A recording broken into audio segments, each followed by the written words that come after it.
Hello, everyone. Welcome to this edition of Ask the Author, our 30-minute webinars presenting the latest reports from the International Transport Forum. You see with me my colleague Camille Combe, who is the lead author of this report. You see on your screen, Adapting to Automation, Transport Workforce and Transition. Automation is a huge topic, not only in transport, but particularly in transport. Basically, what we're talking about is the replacement of human labor by capital, by technology, if you like. Think of robo-taxis, think of drones that don't use crews anymore, even though they have a pilot on the ground at the moment. Think also of metros here in Paris, where we are based. You have the increasing number of metro lines that are fully automated. So it's something that's happening. And the question that Camille explored as part of this project is what is going to be the impact on those people who work in urban mobility in the urban transport sector? Will we have to adapt to the machines? Will the machines have to adapt to us? Will we adopt them? Will they adopt us? These are huge questions, and I know we only have 30 minutes, so I will shut up and hand over to Camille to take us through the core findings. He'll take about 10 minutes to do that, so that we have plenty of time for you to quiz and question him. Please put your questions into the Q&A, at the bottom of your screen, not the chat function. That makes it easier for me to manage.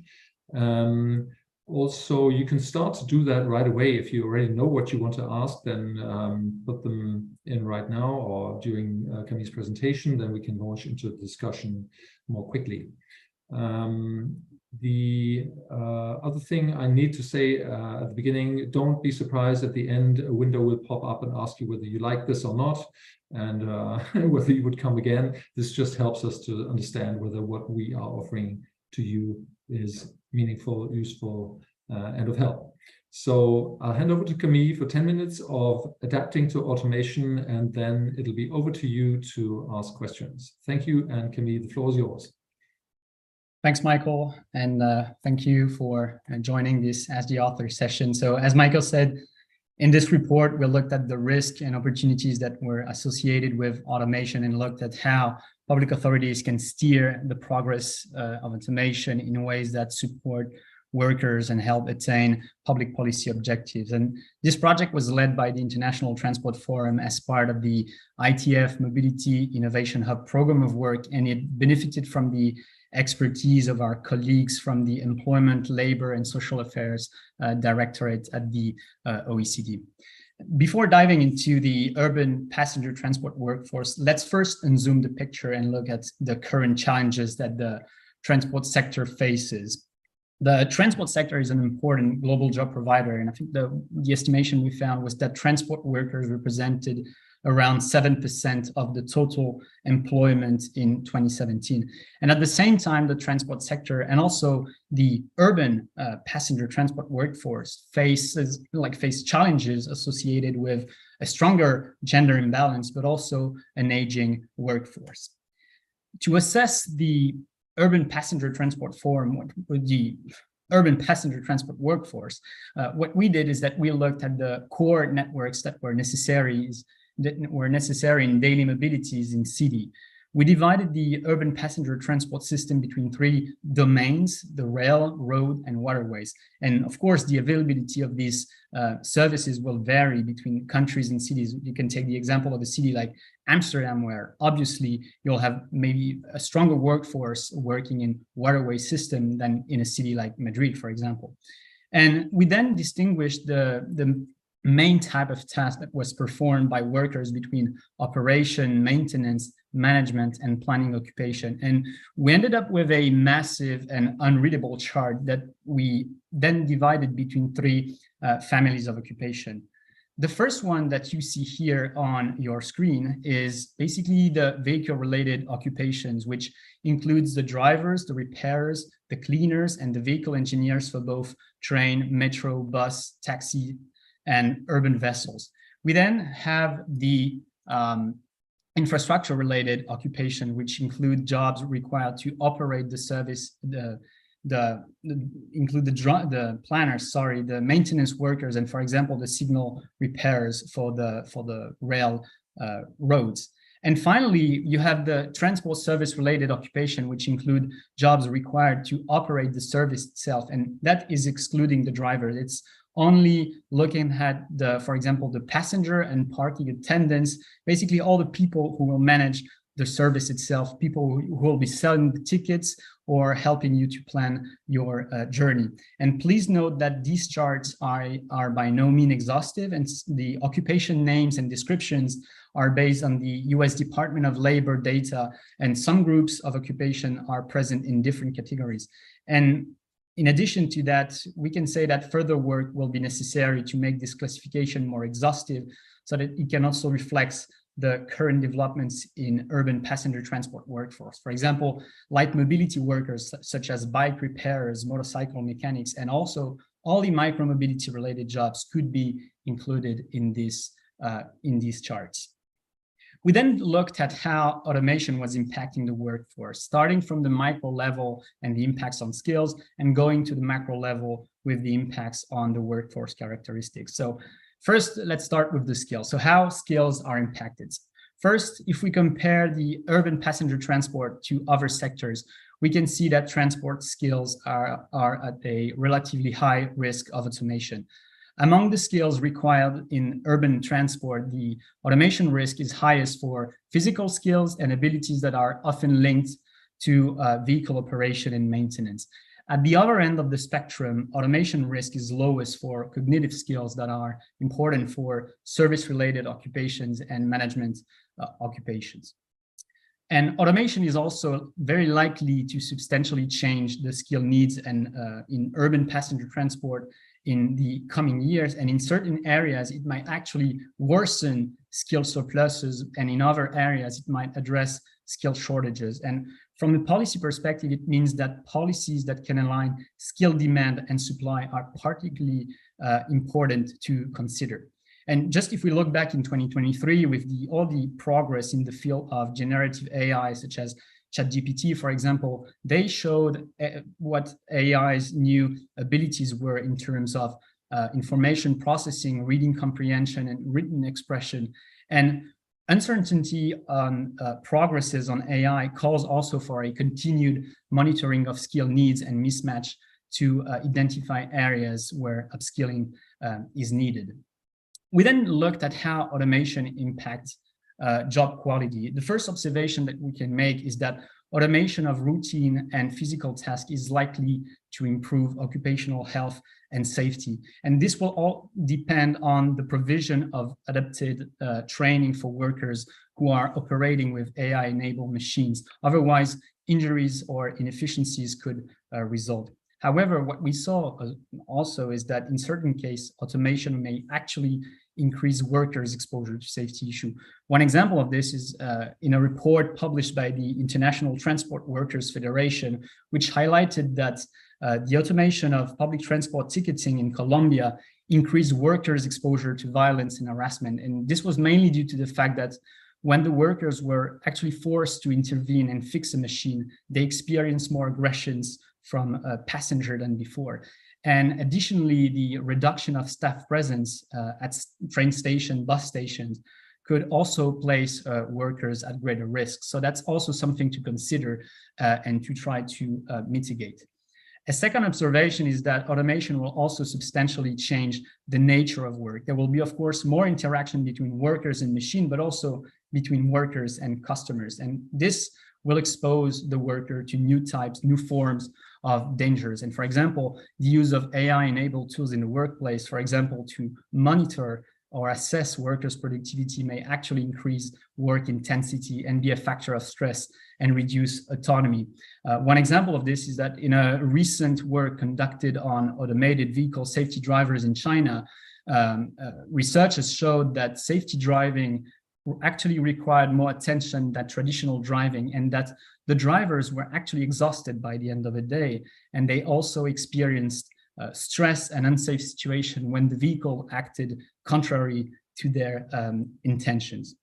And finally, a third observation is that automation may actually improve workers' flexibility, work-life balance, and attract women to the transport sector, which is a very positive outcome considering the initial challenge that I was mentioning. However, one thing to note is that flexibility should truly serve the needs of workers and not businesses. Otherwise, it may risk undermining job quality. And one example for this would be ride-sharing services drivers that can, in principle, choose their own working hours, but in practice, they are mostly subject to customer demand, which is often concentrated in certain parts of the day. So this kind of work is actually less flexible than it first appears. And finally, at a macro level, we looked at how automation impacts the workforce characteristics. Automation will substantially change the urban passenger transport workforce composition. However, not all the workers will experience automation equally, and calculations made by our colleagues from ELS showed that across the economy as a whole, men and low-educated workers were most exposed to automation. A first observation is that women's representation in the urban passenger transport sector is unlikely to be further reduced by automation. And this observation is actually consistent with work conducted by the European Commission, conducted a few years ago. Second observation is that automation can actually provide opportunities for traditionally underrepresented groups as long as systems are specifically designed not to perpetuate the biases that already exist. And ELS's work in this field highlighted that workers with disabilities could particularly benefit from AI in the workplace, and AI could actually enable workers with disabilities to enter the workforce and could also supplement or complement their abilities. And one obvious example of this in the transport sector would be automated vehicles that could help remove transport-related barriers to employment for people who cannot drive, for example, or people with disabilities.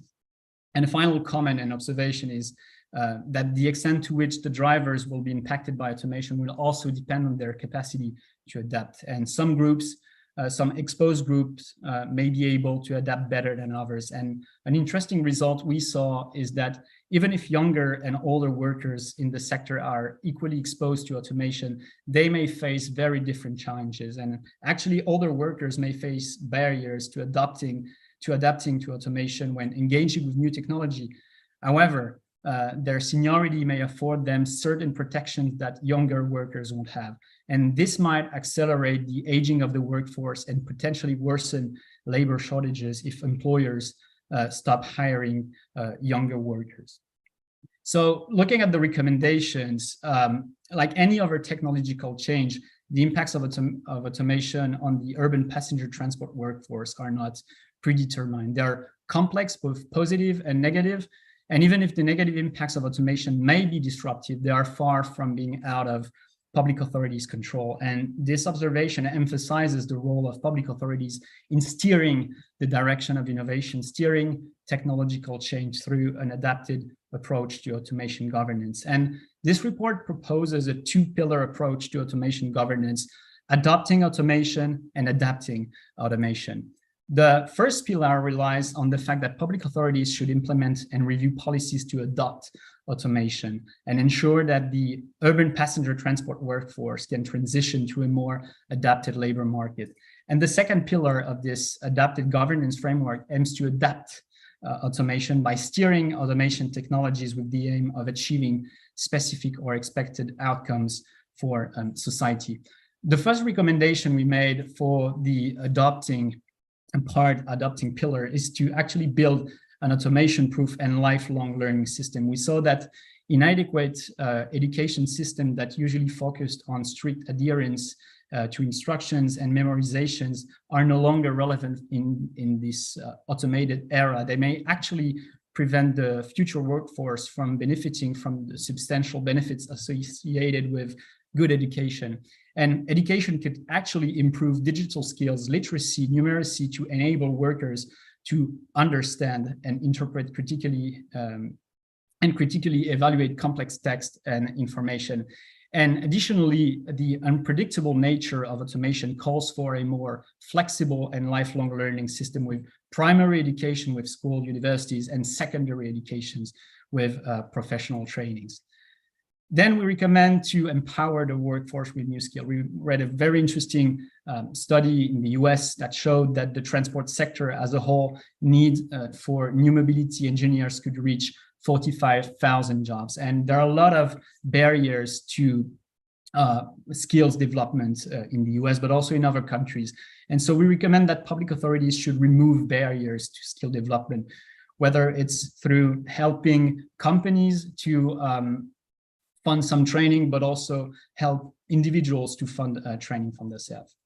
Then on the adapting part, we recommend to build more anticipation and create an adapted governance framework for automation. And building an anticipatory approach to automation is necessary to guide how emerging technologies are governed. And all relevant stakeholders should be involved in its development. So it means all the transport social partners that have a central role in dealing with the uncertain future of work in this sector. Of course, the transport unions can also help public authorities and companies to understand the potential labor issues with automation, and also organizations such as the International Transport Workers Federation, the European Transport Workers Federation, the International Road Union, and of course, the International Transport Forum that can undertake and also disseminate research work informing public authorities and companies.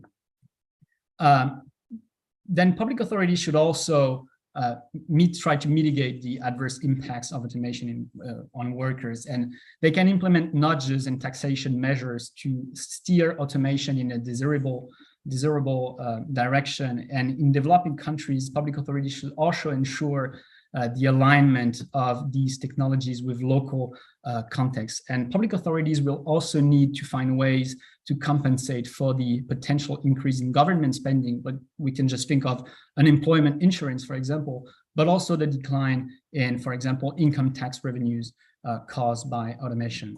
And last but not least, we should seek also to harmonize policies for better outcomes for workers. And we have several intergovernmental bodies that are working on defining a framework for automation in the urban passenger transport sector. We can take the example of the World Forum for the Harmonization of Vehicle Regulation at the UNEC, which aim to establish global technical specifications and requirements for automated vehicles that recommended a few years ago to steer the technological developments of automation in a direction that unlocks benefits for societies. And they also recommended that automation should go hand in hand with retraining worker. Second point on this is that data is the fuel of AI, and governance strategy should also comprise a data governance component, such as GDPR in Europe or the EU Data Act, which introduce new rules regarding data sharing and use. And they usually go hand in hand with global competition policies to prevent the emergence of monopolies. And all these frameworks could also include new rules to ensure that the benefits of automated systems are shared and that their potential harms on safety, inclusiveness, and accessibility are mitigated. So I'm just repeating the different recommendations we made, and I'm now giving back the floor to you, Michael, for question, and thanks for your attention. And you can access the report right here. Well, let me thank you very much. This was a super presentation, very, very, very rich in content, very nicely presented visually. I love your slides. In particular the little animation.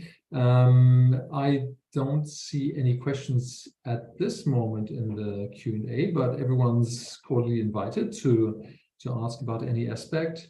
Let me use my privileged position then to ask you the first one. What is the other difference? You kind of alluded to it, but maybe you could expand a little bit on the difference between modes or domains, as you call them. You know, I guess it's a little bit different in rail than it is in road. What are the differences? I think road is also kind of very dominant, right?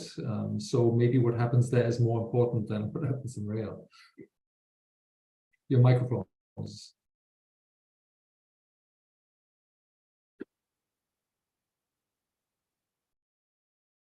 Got it. I'm still muted.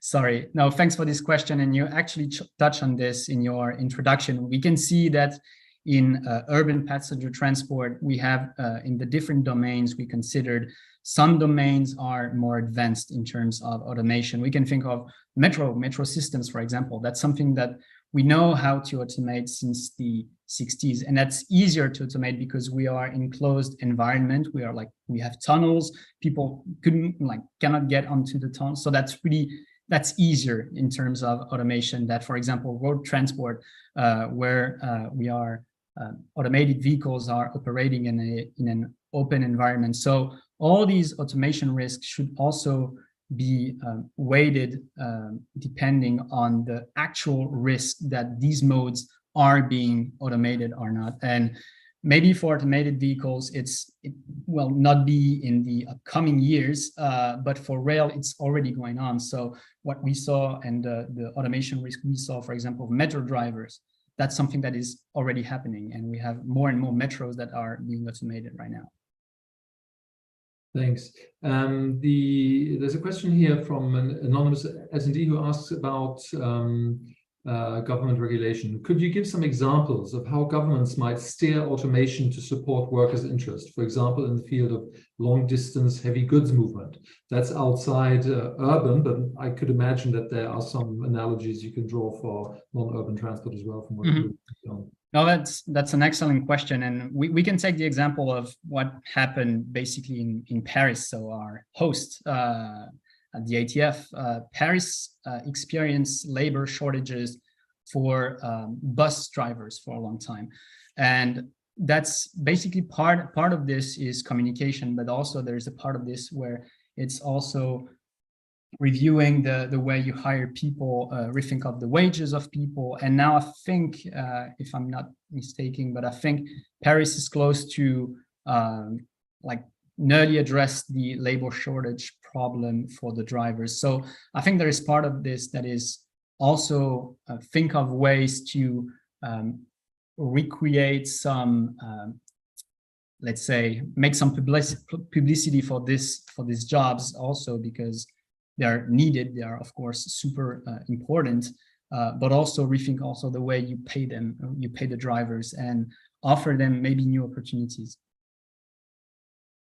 Another question that came to mind when you mentioned ChatGPT was we've seen sort of a real boost in the interest and also the services that generative AI provides, and I wonder whether that will not have a significant impact also on automation and transport, and to what degree is that reflected in your study?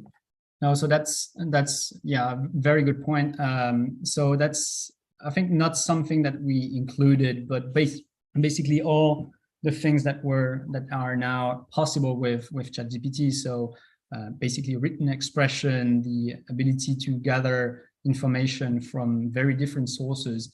So that may have an impact on other jobs that we considered here. So basically our work as like policy analysts, for example, might be more exposed now because of this. Hopefully not, because of tons of reasons. But that's something why also we need more work in this, because, and again, this needs like continued monitoring to see what will be the impact of AI, of automation on our jobs. But again, AI is not like set in stone, and that's something that is evolving. So that's also why we need to continue this type of work. And we know that our colleagues at the Employment, Labor and Social Affairs Directorate at the OECD are also working on this with the Future of Work initiative. Automation and transport policy formulation, very interesting thought, why not? Do you have recommendations how to involve worker perspectives in this transition is a question that I have here on my monitor. So I don't have a specific recommendation on this, but that's actually a great comment and great question, because I mean, they are the people who know their job the best. One comment I will make, however, is that when coming back to the one of the first questions that was asked on how to maybe hire more people on this, I think there is also a way now we are facing and we are experiencing a lot of labor shortages in the transport industry, urban passenger transport industry, especially for drivers. we might have an issue now because we need to recruit and we need to hire more people to work in this. But at the same time, we have other messages saying that these jobs will be obsolete maybe in 10, 20 years. So maybe we have also to create, so first a narrative, because we need these people to work right now, because automated technologies for buses are not there, and we will need taxi drivers, we'll need bus drivers in our cities to work. But then we can also think in terms of policies, how we can hire these people and then think in advance on how we can just allow their adaptation to automation in the future, maybe by allowing retraining when you hire them, and maybe when you hire them, you already provide them some training to upskill, to reskill to other jobs, so that when automation will be there, when automated technologies will be mature and will be implemented, they will be able to change and to move to other jobs. From a public policy perspective, I mean, the core question is, to what extent does automation provide benefits for, political policy objectives, and to what degree does it provide downsides? And I thought one example you mentioned, the one of Colombia, was very interesting, where actually something that one should see as positive is not positive when ticketing is automated and people get very frustrated by it, and then actually that results in aggression towards the people trying to fix the problem. Which is actually something that, when I take the bus, I get a friendly bonjour from the bus driver, and you have some human exchange. So there may also be this level, kind of very subtle, of human interaction that may be a cost that we don't think about so much. Anyway, I want to very quickly touch, and there's still the possibility for you out there to ask questions on light mobility. You mentioned light mobility and micromobility, which is a booming sector. But do we have some data? Do we know what share of the urban mobility market that is, or what kind of we would have to factor in there? To what extent that maybe is also something that workers can, find future-proof jobs, or is the data situation there very dire?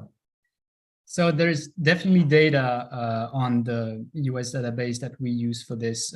We did not include these jobs, and I don't have a clear figures. Maybe other colleagues, specialists in micromobility and light mobility, would be a better place to answer this. But that's definitely something to consider in the future, because again, we presented rail, road, and waterways as modes of urban modes of transport, but there's definitely tons of work to consider. We can think of people managing the curb. I mean, curb is an infrastructure when you walk to go to work. That's an infrastructure you use, and people who are managing the curb, who are maintaining the curb, should also be considered in this chart, in this classification of jobs that are important for urban transport. I should have asked this question before the other one, but it relates to your point that actually we are asking people to become drivers, truck drivers, and so on, at the same time telling them your job will be gone in 5, 10, 15 years. So why would we, how would they be motivated? Are there examples where companies or governments actually have pathways for people that lead beyond that period where we basically need to fill a gap? Drivers is the most obvious examples, but there are others where they're given a perspective. Are there programs, projects, ideas? So I don't have a clear example in mind on this, but that's definitely something. I mean, we looked at this in the report, and there are solutions, whether it's within the company or with an external third-party training provider, that will help the workers to obtain and to develop new skills to work. So that's definitely something that exists. Actually, the training market is also a booming market to consider in this.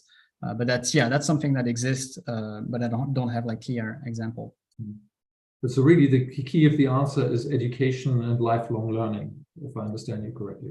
So I think there are two pillars, because when you think about the workforce, you can think, of course, at the people that are currently working right now. So they will be impacted by automation to some extent. But you can also think about the future workforce, which is like basically people like pupils, kids that are at school or at the university. And for them, I mean, they're acquiring skills right now that will be necessary for their future work. So you can think about education as these two things when you think about adopting the automation and also trying to adapt the workforce. We can also reform, maybe is a big word, but we can maybe rethink the education system so that the skills that future generation will learn will help them to better adapt to this automated era and to maybe make better use of automated technologies than what we can do right now. I'm looking at my clock and I see with shock and horror that it's actually 3 o'clock here in Paris. So we've spent our half an hour, 30 minutes. But I want to give people out there an opportunity to ask one final question, and then I'm afraid we'll have to call it a day. Camille is there to answer any questions that might come to your mind after you've logged off here. The whole purpose of these Ask the Authors is basically to start a conversation. We can't answer all the questions on a topic like this in 30 minutes, but it's to give you an idea of the work that we've done. And of course, this is ongoing. We don't stop thinking about this after the report has been published. And if you're active in this area or you want to know more, then please do contact us and engage with us. That's kind of what the lifeblood of what ITF is about is. I see no further open questions. One last call. I think that's it. Let me thank you all for attending this Ask the Author. I hope you enjoyed it. We'll be sharing the link to the video recording so you can rewatch it or share it with friends or colleagues who might be interested. That would be great. And Camille's contact details will also be there in case you want to follow up. Thank you ever so much, and hope to see you again here at the Ask the Author. I need to launch the poll, and I don't know where I do that. There is the poll. Please take 2 seconds to answer these 2 questions. That would be really kind, then we know whether we're doing the right thing or we should be changing, and whether we can expect to see you again. Thank you so much for your time, for your attention, for your questions, and we will see you again very soon. I think the next Ask the Author is on the 29th. I'm not sure. It's on our website, itf-ocd.org. Thank you very much and have a good day. Bye-bye. Thank you.